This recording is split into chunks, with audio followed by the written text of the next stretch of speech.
à toutes et à tous, bienvenue sur le Rural Bénin TV. Après un an passé à la tête de l'ATDA Pôle 7, l'invité du week-end reçoit pour vous M. Prosper Agosou-Sagbo. Il est le directeur général de l'Agence territoriale de développement agricole du Pôle 7. Avec lui, nous allons échanger autour du sujet qui concerne les défis et les perspectives du secteur agricole. M. Prosper Agosou-Sagbo, bonjour. Bonjour, monsieur le journaliste. Alors, le 13 février 2020, vous avez pris officiellement les rênes de l'ATDA Pôle 7 à la suite d'une décision émanant du Conseil des ministres. Quel est aujourd'hui votre sentiment?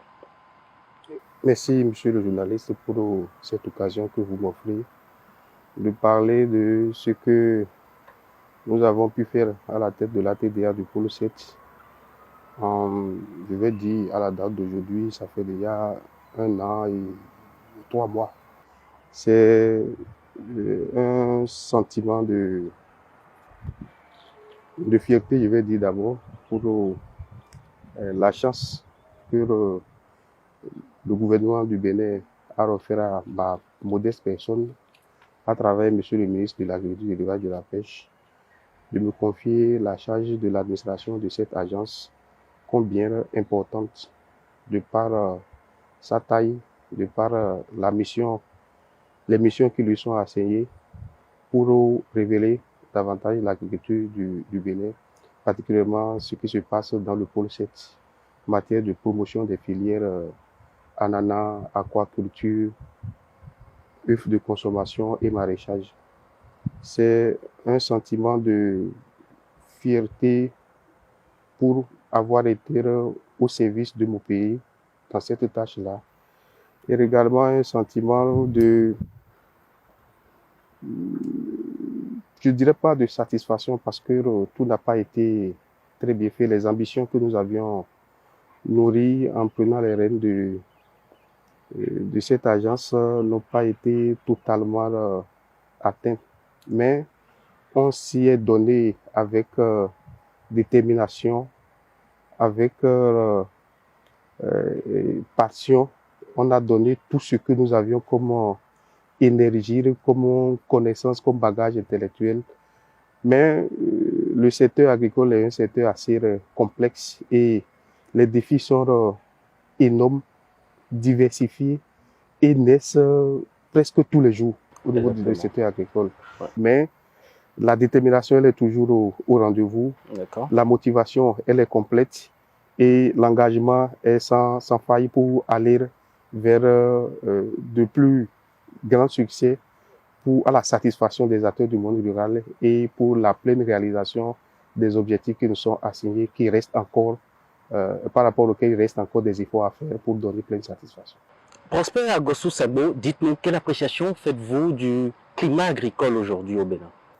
Oui, ce n'est un secret pour personne de ce que le gouvernement de la rupture affiche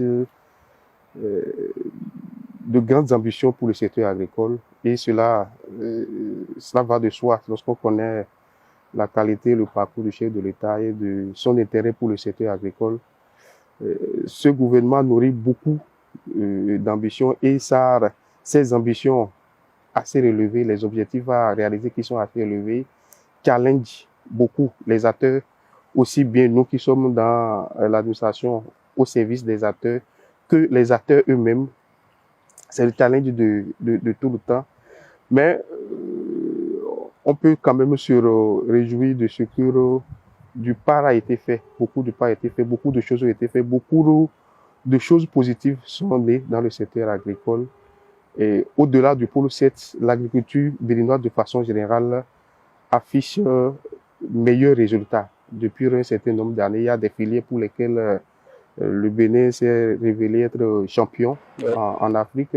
Il y a d'autres filières pour lesquelles les performances ont été substantiellement améliorées, quand bien même on n'est pas encore arrivé à la pleine utilisation du potentiel dont le pays dispose. Il y a quand même des points de satisfaction pour ce qui a été réalisé avec ce gouvernement, du fait de la passion que le gouvernement lui-même a pour le secteur et des objectifs qu'il se fixe, également des moyens qu'il mobilise, des moyens importants qu'il mobilise au profit du développement et de la promotion des filières agricoles afin que l'agriculture béninoise puisse réellement contribuer à la création de richesses, à la réduction de la pauvreté et à la satisfaction des besoins des acteurs qui s'y investissent et du peuple béninois de façon générale. À la réalité, on peut reconnaître sans reconnaître les mérites de ce que du chemin a été fait et puis des résultats qui ont quand même été tangibles on peut doiter ça sur le terrain et les acteurs des différentes filières également en témoignent de ce que des choses jamais vues ont été entreprises et réalisées sous ce gouvernement-là, qui dans le sens d'améliorer leurs conditions de travail et puis créer beaucoup plus de richesses à leur profit. D'accord. Pour ceux qui ne le savent pas, l'ATDA 7, c'est 4 départements pour 24 communes et 4 filières majeures. Je veux citer le maraîchage, l'ananas, l'œuf de consommation et l'aquaculture. Alors, j'ai bien envie de vous demander quelles ont été déjà les actions pertinentes qui ont été menées et au niveau de l'ATDA 7 et quels sont les résultats qui ont été obtenus.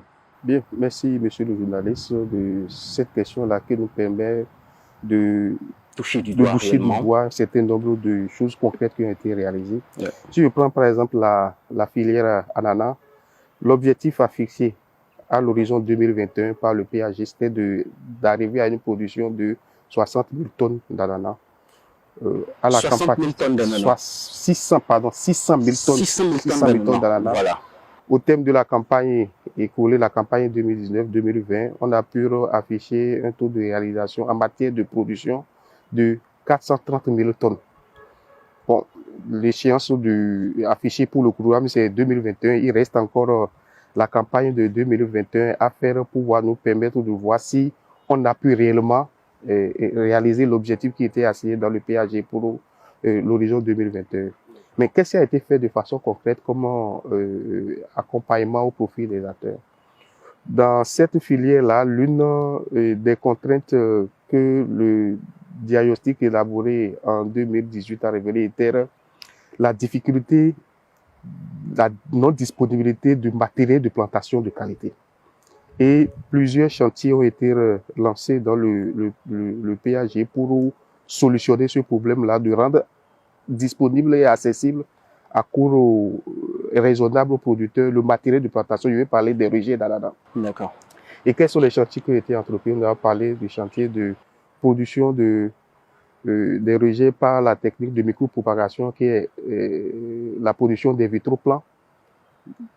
Il y a eu un contrat qui a été établi entre le ministère de l'Agriculture et le laboratoire de l'université qui a fait son chemin. Le grand succès que nous avons connu dans la filière par rapport à la mise à disponibilité de rejets, de matériel de plantation, que sont les rejets d'ananas, ça a été l'opération de sélection massale, qui est une technique qui vise à sélectionner au champ, sur les parcelles de culture, les rejets de qualité et qui sont plus vigoureux, qui puissent permettre à ce que, une fois récolté et mis en place, ça permet à la plante de bien reprendre et que la production puisse se faire de façon harmonieuse, de manière à ce que il y ait une homogénéité au niveau des fruits, et réduire ainsi les écarts de tri et améliorer également le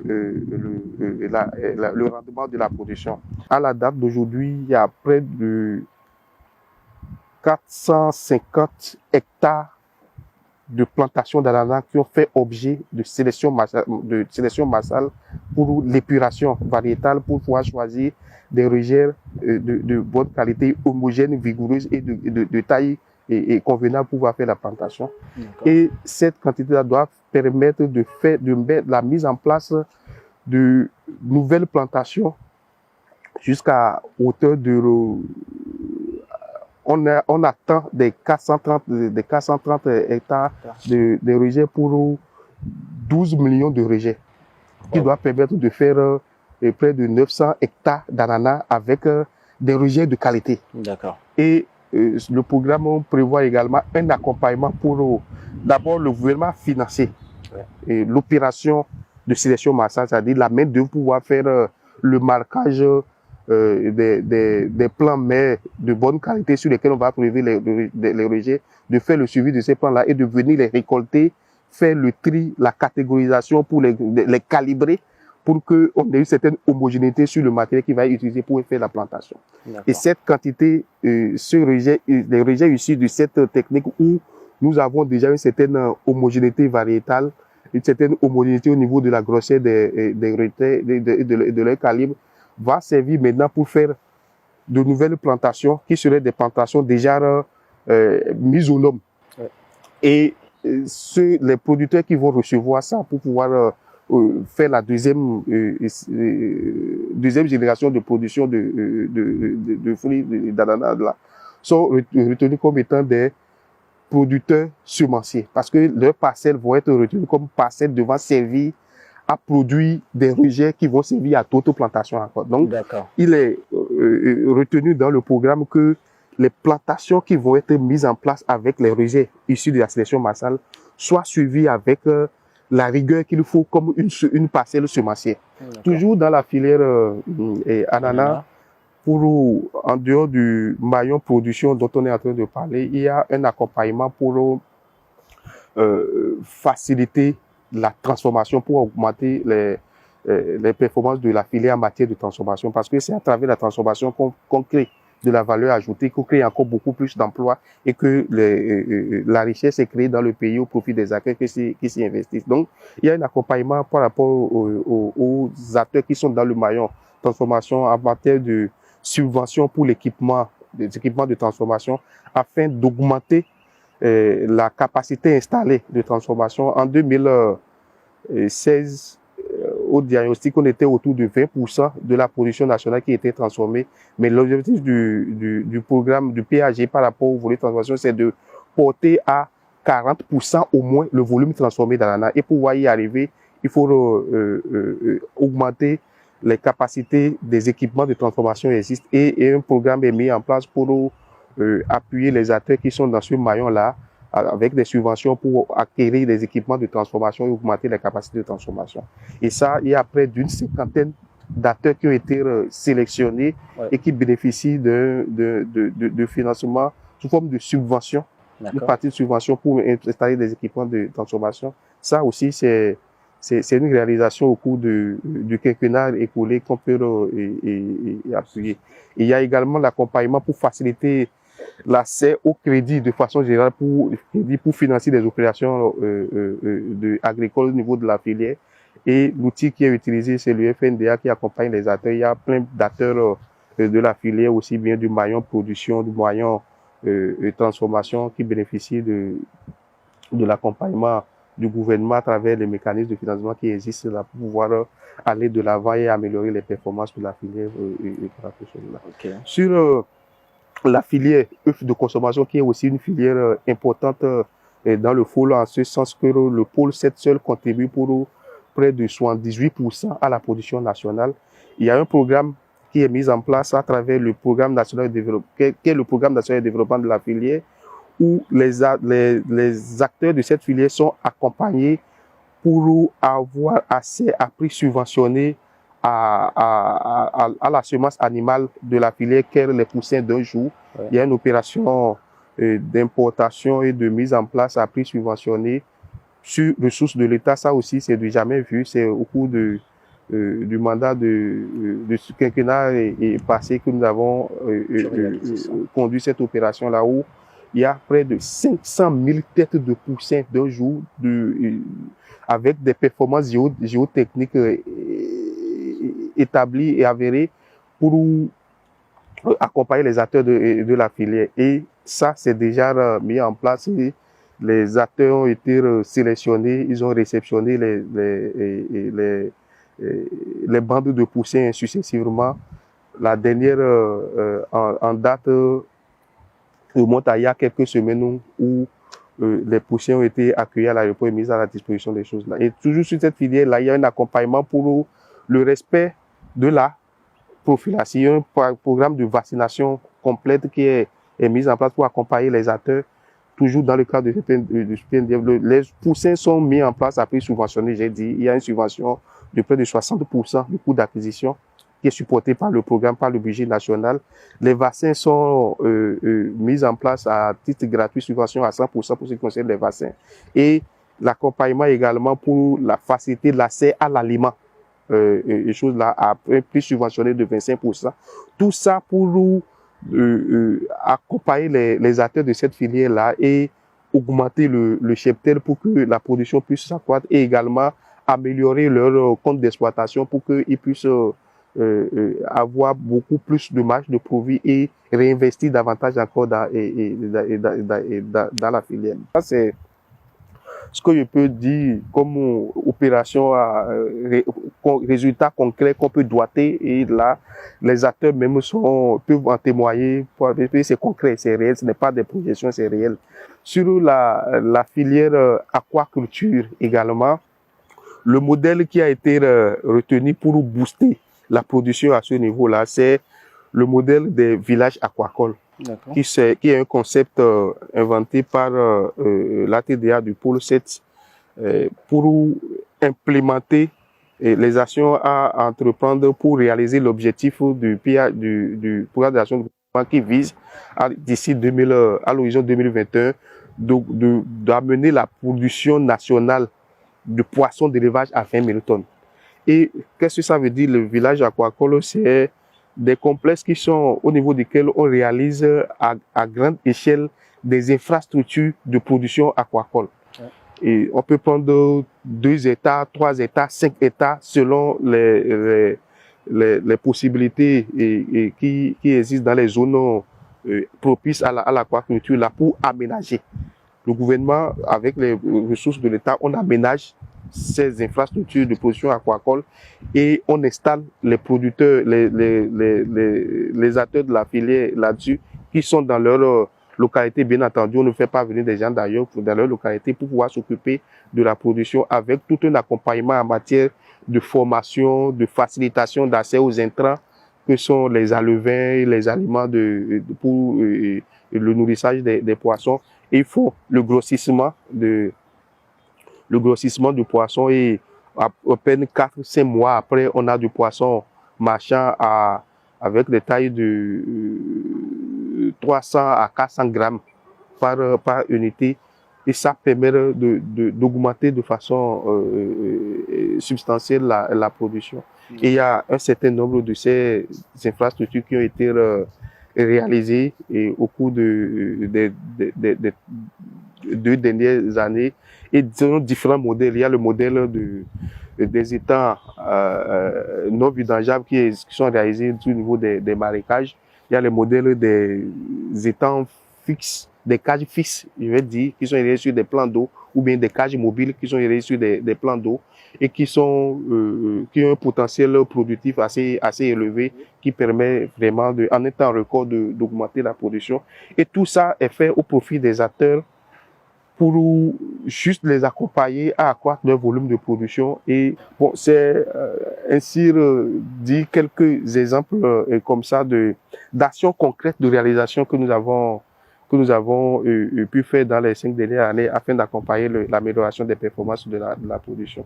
Il y a beaucoup d'autres choses qu'on peut faire, qu'on peut dire en matière de renforcement de capacité, renforcement de capacité des acteurs, en matière de formation, d'acquisition de technologies pour se mettre aux normes, et également organisation, structuration des acteurs pour pouvoir régler les problèmes d'accès, d'acquisition groupée d'intrants, et également de mise en marché groupée des produits de production qui permettent de faire des économies d'échelle et d'améliorer les comptes d'exploitation des exploitations. Donc, tous ces chantiers-là ont été abordés au cours des 3 dernières années où la TDA a été opérationnelle sur le terrain. D'accord. On va finir avec la filière maraîchage. Les actions prévues à ce niveau sont de même nature, c'est de faciliter l'accès des producteurs aux intrants spécifiques et assez performantes, en l'encadrement pour le respect des itinéraires techniques et la formation pour la maîtrise de ces itinéraires techniques, et également la facilité pour la mise en marché. C'est la même approche. Il faut dire simplement que la filière maraîchage a cette particularité par rapport aux autres filières dont j'ai parlé tantôt, de n'avoir pas bénéficié de grands financements à travers les PNDF, parce qu'il y a déjà des projets assez importants qui drainent des financements, toujours financement public, bien entendu, même si c'est financement public. Je veux parler du projet PADMA, oui, qui est un projet orienté spécifiquement vers la filière maraîchage, avec qui nous travaillons parce qu'ils interviennent également dans le pôle 7, que nous coordonnons leurs interventions, qui ont consisté à accompagner la mise à disposition d'intrants de qualité, l'aménagement des sites maraîchers pour la maîtrise de l'eau, pour la production et agricole, fourniture des motopompes, des équipements hydromécaniques pour pomper l'eau et arroser les parcelles de production maraîchage, et également l'accompagnement dans la formation et la structuration, l'organisation des acteurs de cette filière. Au regard des ambitions du PAG volet agriculture, est-ce que vous pensez que le Bénin peut rêver d'une agriculture qui crée de la richesse et qui nourrit sa population? Absolument, il n'y a pas de doute par rapport à ça. Et c'est d'ailleurs l'objectif qui est poursuivi. L'agriculture permet de nourrir son homme. Ça, il n'y a pas de doute à avoir par rapport à ça. Et il y a des richesses, des fortunes énormes qui se sont établies dans le secteur agricole. Il suffit simplement d'y aller de la meilleure façon, d'utiliser le matériel adapté et d'aller à la source de la connaissance. Parce que ce n'est pas mettre en place une parcelle de culture et laisser ça au gré des aléas climatiques pour dire bon, la nature va s'en occuper. Ce n'est pas ça de l'agriculture. Quand on fait de l'agriculture, c'est de l'entreprise, c'est de l'entrepreneuriat dont on parle là. Et il faut donner à la parcelle de culture tout le soin qu'il faut et qu'il la conduire avec la technicité que cela requiert. Et on accroît substantiellement les rendements. Et quand les rendements sont accrus comme ça et le marché négocié et obtenu, le produit placé à bon prix dans le marché là, on fait de recettes, on gagne forcément. Le producteur ne doit pas être le parent pauvre de la République. Le producteur agricole est un acteur économique au même titre que le fonctionnaire, au même titre que l'homme d'affaires qui fait son affaire, qui gagne son revenu et s'occupe de les besoins de sa famille, ses besoins personnels là, et participe à la vie économique comme tout autre acteur économique, instruit ses enfants pour qu'ils aillent à l'école acquérir du savoir également et contribuer, payer ses impôts et contribuer à la richesse nationale. La COVID-19, comment est-ce que vous la vivez? Il faut reconnaître que c'est quelque chose qui nous a vraiment causé beaucoup de tort, mais on n'a pas à pleurer sur ça. Ça a créé beaucoup de problèmes au niveau des filières, et également à certains affaires, ça a permis à certains acteurs de certains maillons de nos filières agricoles de développer des stratégies d'adaptation et de pouvoir même tirer profit de ça. Pour faire court à l'avènement de la pandémie, nous avons, du fait de la limitation des mouvements, il y a eu problème pour avoir accès à la main-d'œuvre à des endroits pour la mise en place des cultures à des endroits. Il y a des problèmes pour l'importation des intrants. Et ça a été les gros problèmes que nous avons connus dans le secteur agricole par rapport à cette pandémie-là. Je parlais tantôt des péripéties que nous avons connues dans le cadre de l'opération d'importation et de mise en place des poussins d'un jour. C'est une opération qui a été sérieusement perturbée par l'effet de la pandémie, parce que c'est des intrants qui viennent de l'extérieur à un moment donné où tout était ficelé, on était avant de lancer le marché, les opérateurs étaient prêts pour faire chose là. Il y avait cessation des vols, il n'y avait pas possibilité de transport de l'Europe vers ici. Et nous sommes restés dans cette situation-là pendant près de 4 mois.